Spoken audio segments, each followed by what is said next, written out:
Welcome to my channel. My name is Wanda Juanita, daughter of Zion. Thank you for visiting. Can you please like, share, and subscribe so it can grow my channel? In the meantime, I am coming to you just with a quick video about my experience on the continent of Africa, Dar es Salaam, Tanzania. I have been here 10 months, going on 11 months at this point. There are many things that have transpired, or I have many things that I am doing right now. I'm trying to do a lot of things right now, but in the meantime, it is very beautiful here. It's very peaceful. It's very calm right now. So there are a couple of policies that have changed in terms of traveling. So as you can, if you haven't been made aware, vaccines are coming here, and you do have to take a COVID test to come into the country. So those two things have changed since the death of the previous president, Magufuli. So we were kind of had an idea things would change, but that's okay. So it is also your choice whether you want to accept them or not. So in terms of what's been going on with me, I've been kind of working a lot of business transactions, doing business with Tanzanians. I actually created an organization, created a business, and it's called Diaspora Connect. I was partnering with New Leaf Collective, which I am no longer working with New Leaf. I was the kind of PR person, public relations person, so I was in promoting the new organization, New Leaf Collective. I was gonna partner in it with other diaspora, but then I decided, you know what, let me just do this with some Tanzanians. So I decided to just create my own business. Let me just create my own so I can make my own decisions. So yeah, but it's still for the diaspora. It's called Diaspora Connect. I already do consultations, which most of us here do. I mean, it's providing information to diaspora in terms of when you're coming for a trip, or just to make your visit and your repatriation a little smoother, your assimilation into the culture a little smoother. So we just provide guidance, information. We recommend different locations to stay in, locations that we're a little bit more accustomed to, international areas. So it's just a matter of planning ahead. We assist with immigration information, just the basic, not detailed, too many detailed things, because things change a lot, and then we want to make sure that the information that you get is accurate. So we do know that when you come in on a with the U.S. passport, you usually have to pay for a multiple visa, which is good for a year, which is $100. So you do that when you come into the country. There are several other steps that you have to take in terms of staying here. As a tourist, as a foreigner, you must leave the country every 90 days, unless you get a visa, which would be either a student visa, business visa, work permit, residency, blah, blah, blah, or if you start a business. So there are several ways that you could get other visas besides a tourist visa, where you have to leave every 90 days. So that's kind of the basic. Most people know that now. To come to Tanzania, you don't need any vaccinations, but you do have to take a corona test. Looks like they're requiring that now. It wasn't, but now it is. So it is what it is. Most of us have to do that when we leave the country. So I just wanted to give some other things that I have observed by being here, other pointers to those who want to come visit or want to repatriate. This is a big one for me, because I've talked to a number of diaspora, and this seems to be something different, something that we're not really accustomed to or used to, is the climate of the country, this is a very conservative country, meaning the women dress very modestly. They usually wear dresses. They usually wear something like this, a full dress. They usually cover their head, something like this, or they do the whole hijab. Anyway, it's the thing over the head, and yeah, I'm probably not saying that right, but Muslims usually wear it. They usually do that. So if you are the type of person, or especially woman, lady, that likes to show a lot of skin and likes to wear tight, revealing clothes and tight, short shorts and G-strings and all that, this country is probably not the best for you, because you will be stared at, and they will look at you like you're crazy, and you will stand out. So that being said, if you come here and if you dress that way, even if it's your style, then you will be stared at, and you may not be taken seriously. I'm just saying, that's the culture of this country. So if that your attire is that important to you, in that you like the tight, revealing, short shorts, G-strings, all that, then you may need to find another African country that you will fit more comfortably in. Maybe, I don't know, Ghana, I don't know. But here it's very conservative, so they will stare. You know, they remind me, the Tanzanians, they're beautiful people. They're calm, but they remind me of how we used to be back in the, I would say, 50s and 60s. And when they, you know, some people say that we were old-fashioned. That's what they remind me of, in that they're kind of old school. Women wear dresses, men, you know, are the patriarchal. They're the head of the family. Women have a role.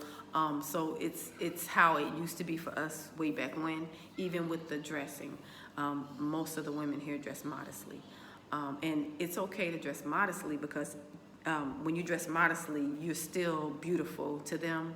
So in their eyes, being a revealing or tight clothes, that doesn't necessarily make you the most beautiful in the room, if I could say it that way, because I've seen women here that were covered from head to toe, everything covered. All I saw was the face, and they were the most beautiful women I have ever seen.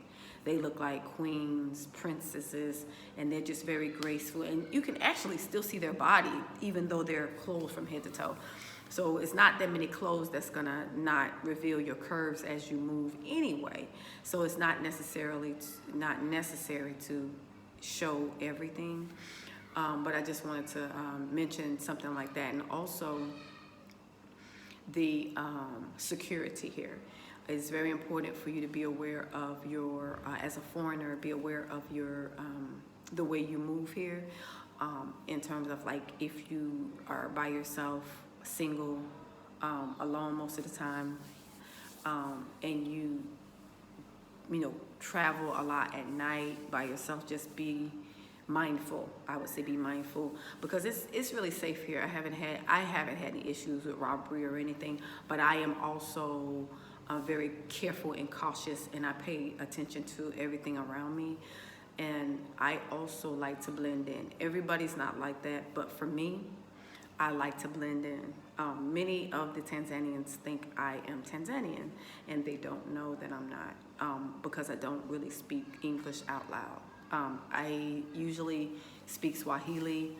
I know a few words, and it's getting better every day, but I can function with minimal words around, and I speak Swahili, so I don't talk a lot of English, and I definitely do not speak loudly in English. So just to not bring attention to myself or have me stand out in a crowd. So that's something that you should work on if you are wanting not to be looked at as, I mean, like, they shouldn't be able to look at you and say, oh, that's a foreigner.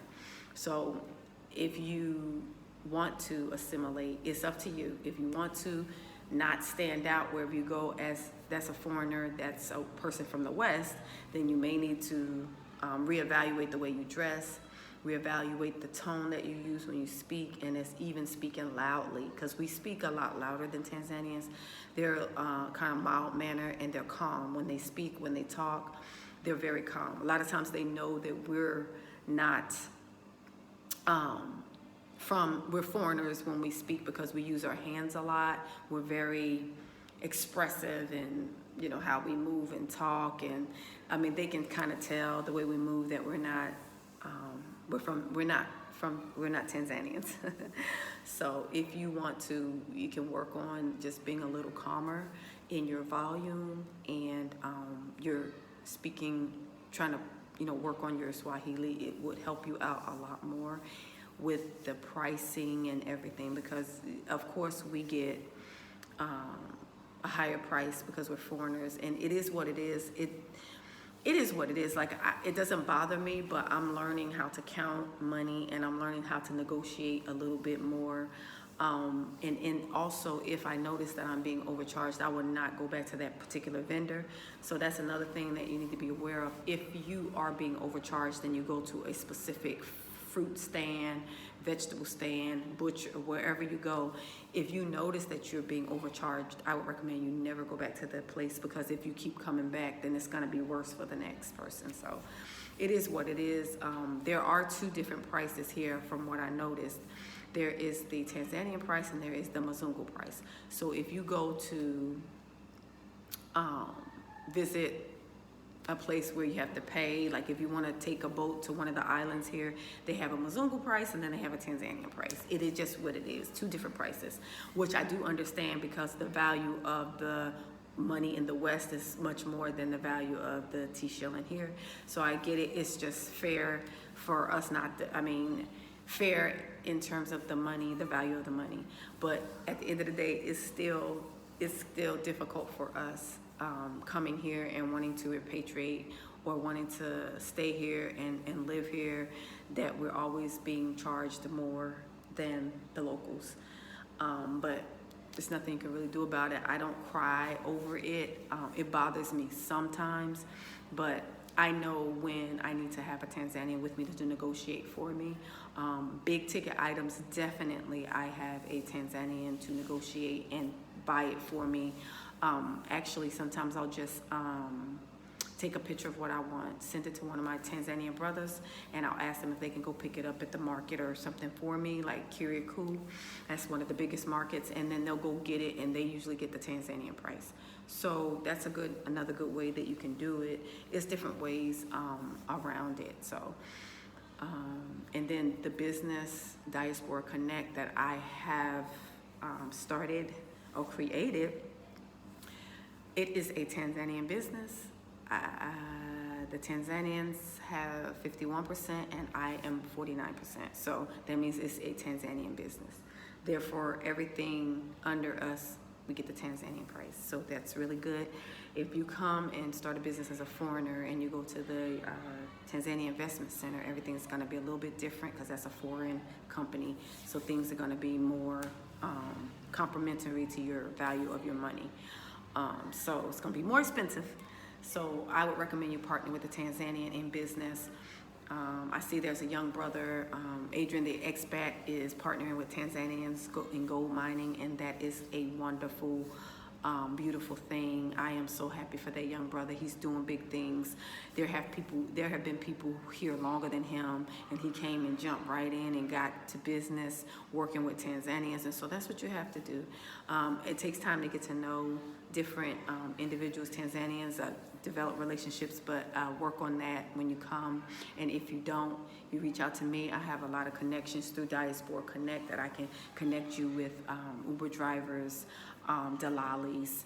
I can connect you with drivers who speak English, people to help you at the market, dadas, sisters that can clean your house, babysit for you. So I can kind of connect you. And then I know many of the diaspora here, because I used to be an admin of one of the biggest WhatsApp groups here. It was like over 200 people in it. But I left the group because I'm off of WhatsApp. I'm off of any kind of group chats. I'm all grouped out. So no more group chats for me. So I mainly do Facebook, YouTube, Instagram. So yeah, and that's kind of what I've been doing. I'm still here. I'm trying to find ways to bring in income. So I do consulting, but I'm trying to, through the business, I'll open more avenues of opportunity for me here to bring in more income. I'm one of the directors actually, so we have, it's 2 Tanzanians, me, and actually it's one other person. So, and that other person is my son. He is currently in America. So my son is currently in America. He's gonna come. I am praying that he comes. I am praying that he listens to my voice and he takes heed and he will come here to the continent. He's a little nervous because of flying that long, and he's 22, he's young. So I'm just praying that he will come because the business, his name is in his name as well. So he needs to come, learn all about it. He needs to get to know the Tanzanians. They can teach him different business, how to do business here. So yeah, I'm just very excited because this business is, I would say maybe a family business because it's me and my son, and then it would be for him and his kids and to carry on and to grow and to work. So it's a legacy for us. So I'm very excited and happy. The next thing I'll do is possibly buy land under the organization and build a house for us. So you can buy land under an organization if you create one. You can buy land under it as a foreigner, and also it's a Tanzanian business. So it's very wonderful. Both of the Tanzanians that I have working with me are like my brothers. They're my hearts. They're my, they take care of me. I mean, they take care of me. I've known them since, I would say, September 2020. So I've been kind of working with them, and I actually have connected them to half of the diaspora here, because when I got here in July, the second week in July, I was kind of one of the first ones here, and then I met these brothers, and I would send them to the airport, pick people up, and so they've been helping me ever since, and we just developed a beautiful, close relationship, which is how I ended up doing business with them. So this is how you go into business and start businesses with Tanzanians. You get to know them, and then you help them and they help you. It's reciprocal. So yeah, that's kind of what I've been doing. I just want to share a little bit with you of advice that I would like to give. I'm trying to think of anything else that would be beneficial, because there are a lot of us here and everybody's making YouTube videos talking about this and that and giving their advice and 5 tips on this and 4 tips on that.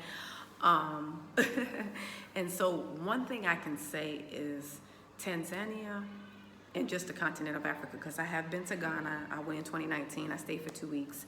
And the continent and the West are two different worlds. So you really can't compare. It's like no comparison, in my opinion, because the West is it's a little more modern, but it's mechanical to me. The continent is a little bit more natural. It reminds me of kind of like, I don't know if some of you remember this movie or this show called Gilligan's Island. It has that fantasy type of vibe to it. So the continent, and especially Tanzania and even Ghana, is so tropical, and it's hot, and it's so green, and everything is growing, like it's full of life. The West is different. It's not like the continent. It's just different.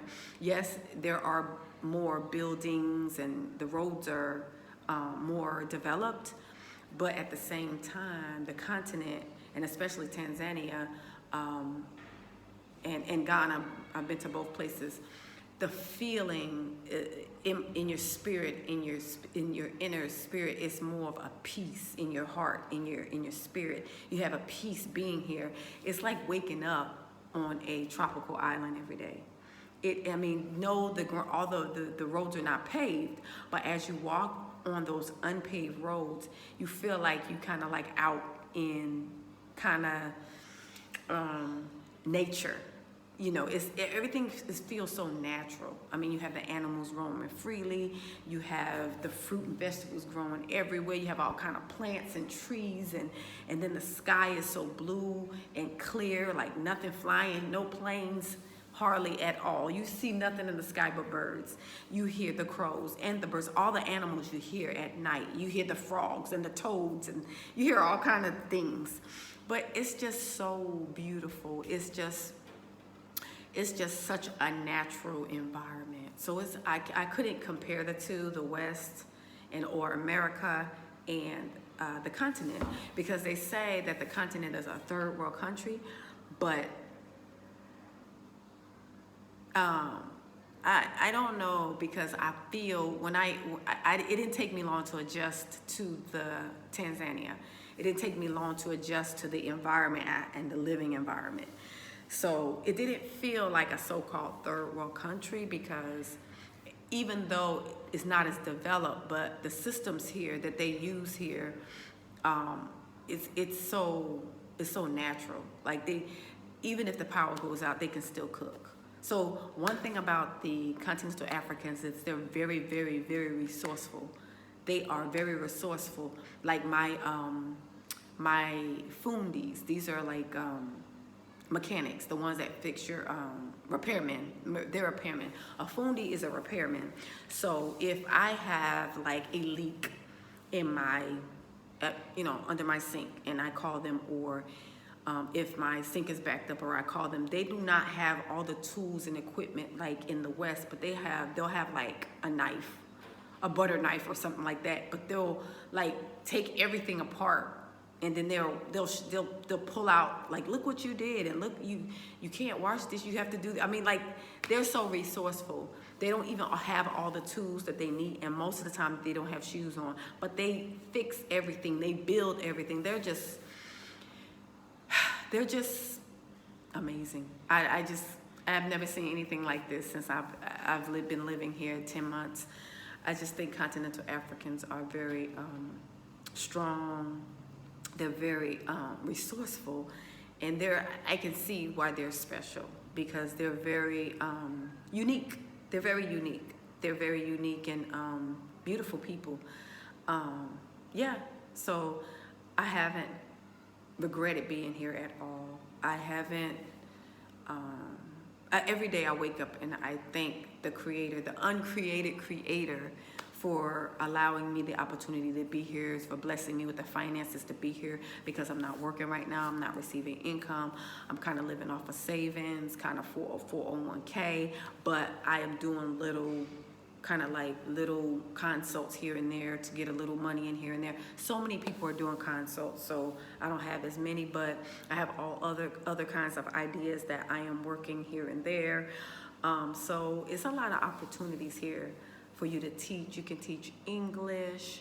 So even if you're not an English teacher, you can tutor people to teach them English, and they can pay you. So it's different jobs that you can do, whatever skills that you have learned in the West and you've learned with your hands, whether it's and even with your mind. So you might have a degree. If you don't have a degree, you may be skilled in knitting or sewing or cooking, whatever the case might be.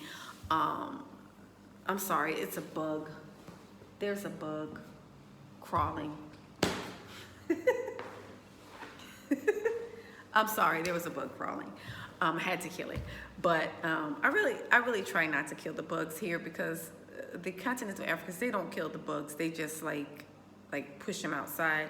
I really try to do that, but when I'm by myself, I'm panicking, because I'm like,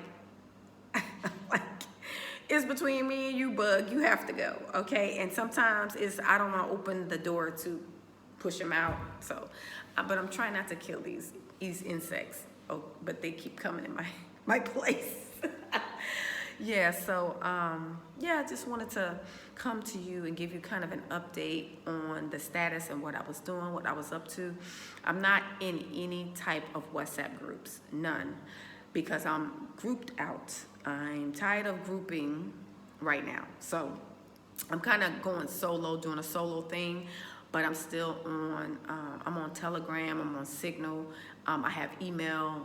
If you want to, if you're interested in a consult from me, you can, I have PayPal, CashApp. It's 30 USD per hour. Most of the time you won't need more than an hour. Most of this information I share with you is public knowledge anyway, but it's my personal experience and what I personally recommend for you to assimilate comfortably into the country, into the environment.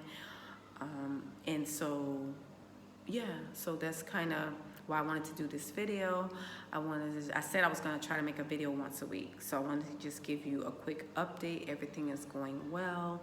I'm just trying to get some ideas together with my business because there are a lot of opportunities for me to help diaspora through my business. If they don't have one registered yet, they can contact me and I can kind of, because it's going to be a business consultation business also. So I'll do business consulting and I'll advise them of how they should get their business registered, which way they should go, whether they should do it with Tanzanian business. If they have their own already set up, of course they'll have to go through the TIC, which is the Tanzania Investment Center. But through my organization, since I have 2 Tanzanians, this is how it works. If you have 2 Tanzanians in your business, you can open up to 50 different businesses underneath the 2 Tanzanians. So I have the opportunity to open 50 different businesses underneath my Diaspora Connect. So I am willing to utilize the business to assist other